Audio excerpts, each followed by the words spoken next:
Jambo, habari za asubuhi, mnasema nakuja kujibia hii audio ya huyu anayejiita presida wa Jeunesse ya Bafuliru mu territoire ya Fizi. Vitu venye anatoka kuongea, anakataza ndugu zake Wafuliru wasifungue kazi yoyote kwenye muji wa Misisi mpaka pale kwenye yeye tena atakapowaambia wafungue. Kitu cha ajabu sasa wanapofunga hizo kazi, unategemea pale Misisi pako makabila preske yote ya Kongo iko pale Misisi. Preske makabila yote ya Kongo iko pale Misisi. Hivi unadhani ni Wafuliru tu ndio wanafanya biashara pale? Makabila ni mengi na yote yanafanya biashara. Unapowaambia wao wasifungue biashara vyao, wao utawakulishia watoto wao. Muache kuwa natuma ile mamesaje za kuendeleza hene mu makabila. Hiyo ni kuchochea chuki. Kisha unajiita asewe njo presida wa Jeunesse ya Bafuliru mu territoire ya Fizi, unajiita John Mandela. Hii audio imfikie John Mandela. Jana ilikuwa ni siku ya pili, leo ni siku ya tatu. Jana siku ya pili Nakage alikuja kuvamia eneo la Ngoma na Bamba, sehemu mbili. Objektife walikuwa wanapenda wakuje wapige pale kwa Ngoma, lakini hawakuweza kupafika kwa sababu walikuta garde ziko vizuri, wakaanza kushambuliana. Walikuwa wamejigawa mara mbili watu wanakage, wamoja wao wakateremuka kule Abamba. Objektife ilikuwa ni kwenda kuwateka waraia. Walienda wanawateka waraia 11.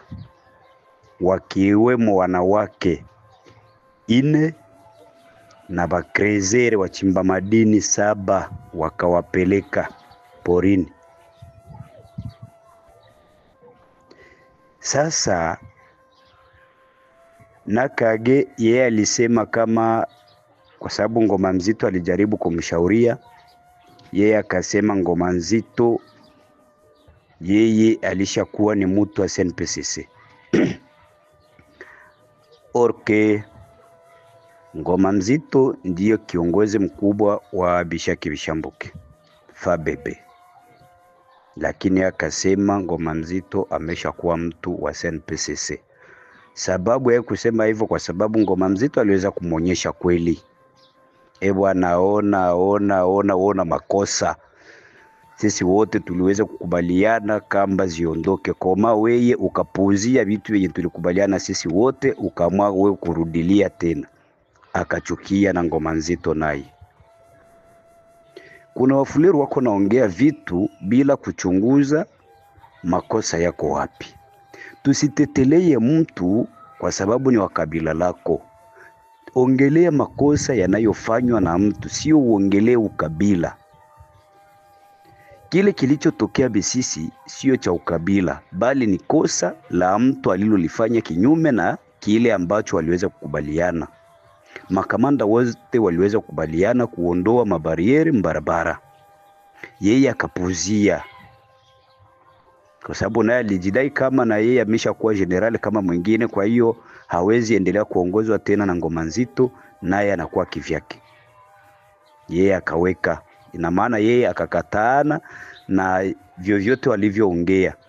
Lakini Wafuliru leo wamepanda vichwa, abembe, wanashindwa kuangalia makosa ya mtu, wao wanarukia kukabila.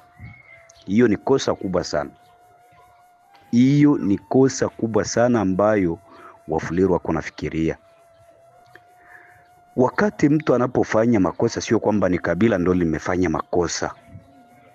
Kabila lolote lile, mtu anapofanya makosa sio kwamba ni kabila ndio limefanya makosa. Na ule mtu anapofuatiliwa sio kwamba wamefuata kabila fulani, wamefuata ule mtu kwa sababu ya makosa aliyoyafanya. Ina maana makosa ndio yanafuatwa.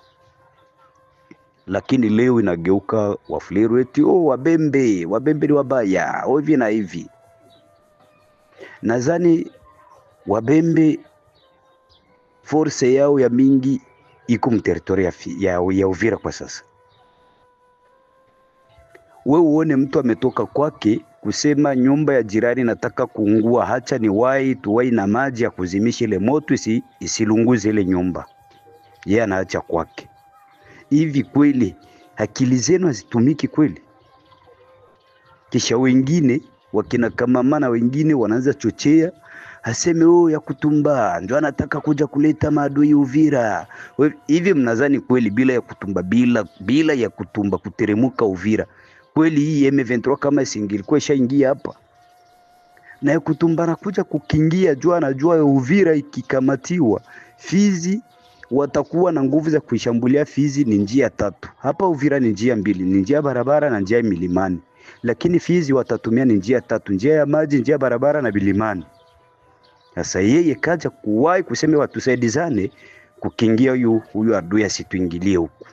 Lakini wengi kwa sababu wamekula pesa za adui, wale wakina Kamama na wengine ndio wanataka kuchochea na kuingiza wasa mamu watu na njoo hao wanakage wote, ili vurugu zianzie kusie kwa sie, baadaye adui apate njia, kisha waje kuambia watu ase munaona gisi niliwaambia. Sasa niliwaambia huyu Kutumba ndio atatuma adui anaingia, kumbe ni njama wanazozipanga.